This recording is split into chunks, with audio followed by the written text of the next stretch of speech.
last years of the Cold War that we were going to build an outpost in space, that it would be in place by 1992, and he called it Freedom.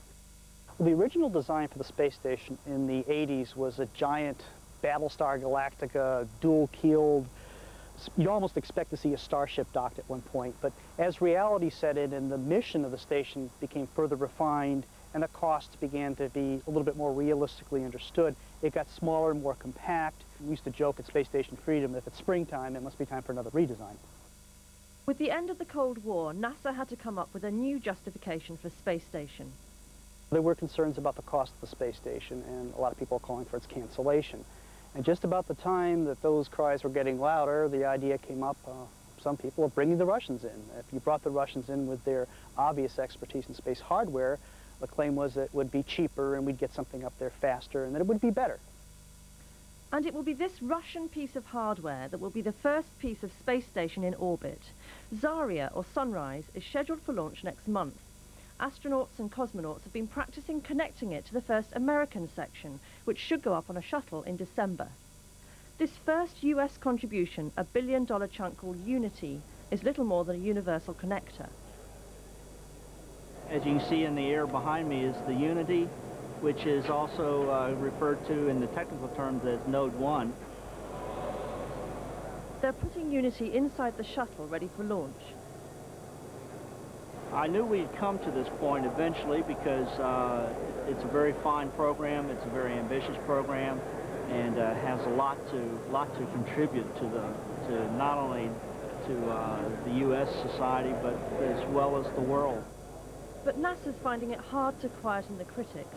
Zarya and Unity may reach orbit okay, but the question is whether the third chunk, the service module, will ever make it. One former shuttle engineer and 20-year veteran of the agency says not, and that Space Station is in deep trouble now. The service module has never appeared on time.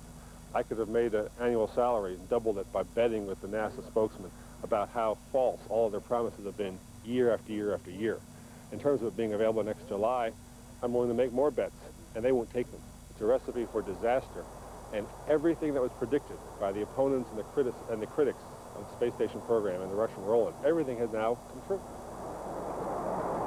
Bill Shepard and his crew are supposed to blast off in a Russian Soyuz and connect up with the service module. But Newsnight understands that if this is delayed, NASA has a plan underway to build its own version of the service module in double-quick time, cutting Russia and its never-ending requests for financial support out of the project completely. And it's this that's unnerved Bill Shepard.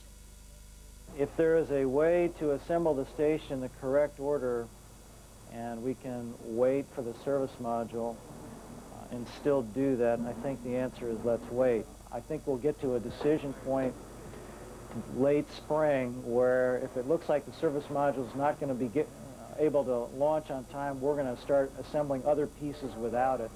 I think that'll be a big mistake in terms of what the crew's going to have on board and what kind of work we'll be able to do with station. Hopefully the assembly will still proceed successfully, but I think it'll be a poor station for lack of that module. A poorer station may be, but still at huge cost. A cost which, at close to $40 billion, dwarfs the money NASA is spending on what some see as more deserving programs. 10, 9, 8, 7, 6, green board, 5. This is Deep Space One, NASA's great hope for the new millennium. Main engine start and liftoff of the Delta rocket with Deep Space One. This probe marks the start of NASA's new millennium plan to explore the outer reaches of the solar system with cheap, fast spacecraft. First, NASA must test the extraordinarily advanced technologies which sound like they come from the archives of Star Trek. The power of combining ion propulsion with autonomous navigation would be like having your car find its own way from Los Angeles to Washington, D.C., arrive in a designated parking space, and do it all while getting 300 miles per gallon. Deep Space One uses ion drive propulsion for the first time, a system that could be the key to the future of space exploration. Blasting charged particles out of the back of the probe is 10 times as efficient as a rocket. And even more advanced engine technologies could cut the journey time to Pluto from 12 years to 12 months. Ever since the Mars Pathfinder mission last year, it's been clear that finding out if there's life elsewhere in the solar system is what people want to know from space. Insiders say they could search the entire solar system for the cost of Spacestation. But what could they really achieve? Astonishing things. And I think, you know, NASA's an interesting agency because you hear the mantra, cheaper, better, faster. Yet, here's NASA with that little amazing Pathfinder program. The same agency has this gigantic space station program, and I don't see cheaper, I don't see better, and I don't see faster than that. So the problem here is this agency is on two paths at the same time, and they're constantly hitting each other in the head. $1 million in a space station program, poof, it's gone. $1 million in a program like Deep Space One, you get close to actually building a piece of spacecraft hardware with that amount of money. We come to the back of the And if lab. that's true of space science, what about other deserving causes? Earthing area. Well, it's a great argument. You could even make it more tangible. I mean, space station represents a financial outlay that's probably equivalent to hundreds of hospitals. Really nice, really well-staffed, well-equipped. Why should we build a space station when we could spend the money on things like this? No one can sit here today and say, it'll be good return on the investment, it'll be profit, it'll be worth doing. But I think if we don't go and look for those answers, we're not going to find them. 3, 2, 1. Booster ignition and liftoff of Discovery with a crew of 6 astronaut heroes and 1 American legend. Yesterday's John Glenn launch was a media success. The world saw Uncle Sam at his best. This wasn't the only American to surf the hot air of publicity. After all, the mission has nothing to do with science. NASA can't even publish the results of Glenn's supposed aging studies. He's not waived his right to keep his medical details private. There was one problem when a panel fell from the shuttle body into the main engine. NASA made reassuring noises. Nothing must detract from the triumphant feel of the mission. Glenn's flight is most useful to NASA as a stunt to encourage Congress to keep paying its bills. Congress has been supportive of Space Station. It provides welcome contracts for aerospace companies in key seats. But 2 weeks ago, even Capitol Hill's patience was tested, and Congress said no to NASA's latest request for a multi-million-dollar check to bail out the Russians. Scientists and engineers are working hard behind the scenes in different labs. Mission Control in Houston is milking the publicity surrounding Glenn for all it's worth to sell Space Station. This is where the crew will live. The crew quarters are a lot like home. It's letting the public into its ground-based station mock-up for the first time, and much of the media coverage of Glenn's 9-day flight will come from this building too. So why won't NASA boss Dan Goldin admit there's a problem with Space Station? Right now, I think it's just very foolish to commit to launch and then wait a year for the next Russian module, which may or may not ever come. Why is NASA rushing to launch so early? I think NASA's rushing to launch to preserve Dan Goldin's reputation. No other reason. For the Space Station commander, knowing that the Unity node is preparing for launch is a relief, but the continual delays have been very draining. And Newsnight has learned his launch schedule slipped again. He now won't go before the year 2000. The Predators have still got their eye on Space Station, but Unity has made its way onto the launch pad, even if there's no agreement on what Space Station is really for. Perhaps it's time to hold the countdown of Unity, sat on its Cape Canaveral launch pad so the media caught sight of it on Glenn's big day. Should NASA be weighing up whether Space Station is really worth the tens of billions of dollars it will cost before rushing just to get something into orbit? That report by our science correspondent Susan Watts. We'll have a number of guests here, but first of all I'm joined from NASA by Kelly Pido, who works there in the engineering department. Kelly Pido, let's deal first of all with Commander Shepard's criticism that it is a very big mistake to move ahead with the Russians, and he thinks you're planning to do without them. Well, I don't think we're planning to do without them at all. In fact, we've done a lot in the past few weeks to make sure that we try and help the Russians as much as we can to stay on schedule. The schedule of the service module is critical to the early success of the International Space Station program, and so I think it's worthwhile for all of us to make sure that that happens. So there's no question there's no question of you going ahead without the Russians at all, despite the fact Congress isn't going to forward any money for Russians? At this point, I don't think there's a question that Russia will come through on their commitments. Yes, they do have some financial problems, which, you know, given what's going on in Russia right now, I guess we can all understand that. And I think it's really just a matter of finances. Everything that we've seen looks like they are technically right where they need to be. A lot of their parts have already gone through testing. It's a matter of providing the money to the vendors so that they can get the parts to the overall spacecraft integrator and finish it up and get it ready to launch. Well, let's just turn our attention first of all to the Discovery launch yesterday. I mean, the launch of John Glenn into space is just surely the most expensive advert that NASA's ever made for itself.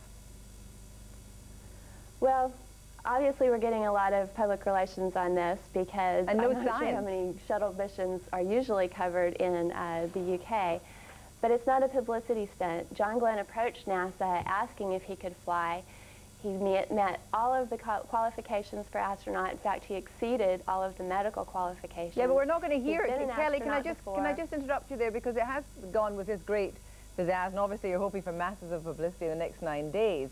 But if John Glenn was doing this for the good of mankind, he wouldn't have kept his right to have his medical records for all the medical experiments that are happening kept secret. We would know about the aging process from him and so forth, and we're not allowed to know anything about it.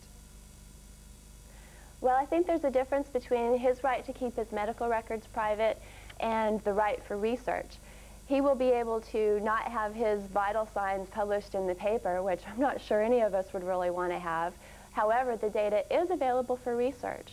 So it's not like he's going up on a joyride and there's nothing to come of it. There will be valuable research come out of this mission. Billy Bragg, as an ANRAC and someone who's always been fascinated by space, do you feel very duped by this whole exercise? No, I don't think so. I think one of the reasons why we don't really know much about the British space program, which does exist, is because we don't send someone up there who can come on the television and talk about it. And that's the great thing about sending people up. And if the Americans choose to do that with their tax dollars, I'd much rather that they put on a show, you know, a show like that for all of us to sit and watch, than spend their, because this is, you know, we're talking about the military-industrial complex here, spending this money. This money is not going to be spent on hospitals. The people who've got this money are not going to suddenly say, oh, let's go and build a load of hospitals and give people free healthcare. They're going to spend it on cruise missiles. And frankly, personally, I'd rather that the Americans spent that money on something as benign as a space program. Well, as a scientist, Andrew Coates, how do you rate the International Space Station? Well, the space station is really a solution without a problem. There isn't really a problem which it's trying to look at. The science on it is really quite poor. There isn't much point in actually going into space with people at all, actually. The best way to explore space is with unmanned probes going out and exploring the solar system and actually enthusing people about the science, the places that we're going with the spacecraft and so on. Well, Colin Pillinger, I mean, how do you feel about the great woo-ha-ha and the whole idea that it's £40 billion? Does it not pain you as somebody who's trying to get something off the ground for Beagle 2 here, an unmanned probe, that all this money is being sapped in to America? Well, it's American money. It's not, there's no British taxpayers' money at all involved in Space Station. In fact, we've studiously avoided it. But we do have our own projects which are taking away the money from experiments like the one that I'm proposing, which I think people like Billy would like to see happen. It's something which is high profile and that he believes he can understand, and he would use that to help inspire people to believe in the British effort. So it is about, is there life out there in the universe? I mean, you're part of the team that found the water on Mars. I mean, do you believe that is in a sense sexy enough for people now? I think that the conditions on Mars are correct for looking for life. And if I was to conduct a straw poll of taxi drivers in and around London who ferried me around in the last few weeks, most of them have agreed and said that they find this an exciting and interesting problem. So I think the first step that you can make to see whether life exists beyond Earth is the vital one, and everyone would like to know the answer. Kelly Fido, you know, you heard some of your colleagues there, and also Susan Watts talking about Deep Space One and so forth, kind of projects that are actually going to deliver a lot in scientific terms. And you've heard Andrew Coates say that, in fact, this is a solution to put up the International Space Station without a problem. It's a leftover from Reagan's years in the 80s, and basically it should just be put out to rest. Well, we've heard a lot of that over the years. There's been, you know, a lot of evolution within the space station program from its initial conceptions, and that's a criticism that we hear often. However, I think there is a lot of value to be gained. We're not looking at one particular thing. We're not looking just into space. We're not looking just at the Earth. In fact, there's about 14 different areas of science that we will be addressing. And we know from the Space Shuttle program that there are definite returns in each of these areas. Very briefly, there's going to be a lot come out of it. But very briefly, and in layman's terms, what are the great returns that are going to come out of it very briefly? Well, we know out of the shuttle program that we've had some great returns for pharmaceutical types of research, human physiology research. There's been some increased knowledge on combustion, which, let's face it, if we can improve the efficiency of combustion, we'll save an awful lot of us a lot of money over the years. Andrew Coates, do you have to go in? Do you have to have an International Space Station to tell you about combustion? No, I mean these types of things are some of the things which could actually be done by unmanned probes, and that would be a cheaper and better way to do it. Billy Bragg, you talk about the great romance of putting lots and lots of money into this, and it wouldn't be going into hospitals, it would be going to cruise missile programs. But what about Andrew Coates' point that in fact unmanned probes can do the job just as well, far cheaper? Okay, you don't have Buzz Aldrin, you don't have Neil Armstrong. The people you're talking to are all really have a science background, you know. As a punter, I just want to know when am I going to get to go. You know, I sort of saw 2001, the movie, the big space station, you know, and the implication was that we were all going to get to go up in space, and I would love to do that. I mean, you know, even the opening credits of your program with the lights in Europe and seeing that, the idea of actually being able to do that, that's what people want to know. They don't really care if there's water on Mars. They want to know when we're going to get to go to Mars, and I think that's why people are interested in the idea of sending people up there. Whether we should be putting old age pensions into space, I'm not so sure, but, you know. Well, Andrew Sims, is it the case that it's glamorous, that still people feel they've got this dream that one day they'll go into space? Well, I kind of feel like I'm here to be the killjoy on this, and we were asking the question, is there life in space? Well, there may be, but what we do know is there's life on Earth, and a lot of it's in quite a lot of trouble, and there's a lot that we could do about it. And I sort of wonder what's NASA there for, and this afternoon I went into the inner space of their website to find out what their mission statement was. And it said, NASA's mission is to solve the mysteries of the universe. Well, you might sit back and ask, why is it in a world of plenty? You've got 1.3 billion people living in poverty. You've got 800 million people without enough to eat.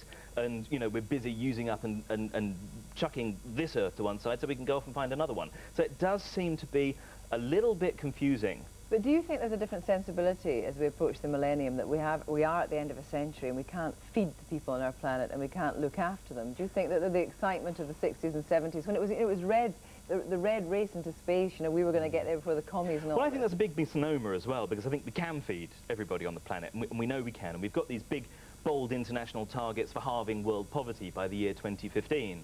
And in order to get to that, I mean, Christian Aid's calculated that for about the money they're talking about for the space station, you could give debt relief to 40 countries that would put them well on the way to meeting those targets. But Colin Pillinger, as a scientist, I mean, presumably that's something at the back of your mind. You know, is money spent well spent? But presumably you can't have too many sensibilities like this, or you wouldn't spend the money. I think this is all very nice, and I would love to solve the problems that we've just heard mentioned.